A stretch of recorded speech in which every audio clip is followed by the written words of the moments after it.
ഭൂരിപക്ഷമുള്ള സർക്കാരിനെ മറിച്ചിടാനുള്ള LDF ശ്രമം സോളാർ വിഷയത്തിൽ അവർ സ്വീകരിച്ച നിലപാടിന്റെ ഉള്ളിലിരിപ്പ് വ്യക്തമാക്കുന്നതാണെന്ന് മുഖ്യമന്ത്രി പറഞ്ഞു. പാർട്ടി പറഞ്ഞാൽ ആ നിമിഷം അധികാരത്തിൽ നിന്നും മാറും. ഏതെങ്കിലും ഒരു അപശബ്ദം മന്ത്രിസഭയിൽ നിന്ന് കേട്ടിട്ടുണ്ടോ? ഇതായിരുന്നോ LDF ഗവൺമെന്റിന്റെ കാലത്ത്?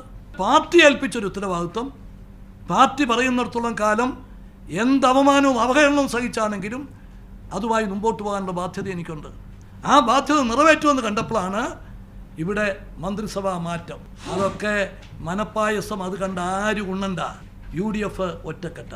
മന്ത്രിസഭയ്ക്ക് ഒന്നും സംഭവിക്കില്ലെന്നും പുനഃസംഘടന ഹൈക്കമാൻഡ് തീരുമാനിക്കുമെന്നും മുഖ്യമന്ത്രി പറഞ്ഞു. ജിക്കുമോനെയും സലിം രാജിനെയും അറസ്റ്റ് ചെയ്യാത്ത കാര്യവും വിശദീകരിച്ചു.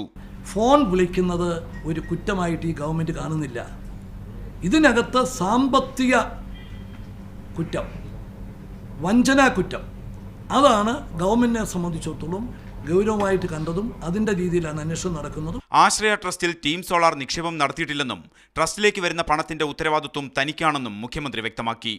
അതിനകത്ത് ഒരു പൈസയുടെ സഹായവും ഇവരുമായിട്ട് ബന്ധപ്പെട്ട് ഉണ്ടായിട്ടില്ല. പക്ഷെ ട്രസ്റ്റിന് വരുന്ന ഓരോ രൂപയുടെ ഉത്തരവാദിത്വം എനിക്കുണ്ട്. ദുരിതാശ്വാസ നിധിയിലേക്ക് ടീം സോളാർ സംഭാവന നൽകിയതായും ചെക്ക് മടങ്ങിയതായും ഓഫീസിലാണ് ചെക്ക് കിട്ടിയതെന്നും ക്വാറി ഉടമകളുമായിട്ടല്ലാതെ ശ്രീധരൻ നായരെ കണ്ടിട്ടില്ലെന്നും മുഖ്യമന്ത്രി വ്യക്തമാക്കി.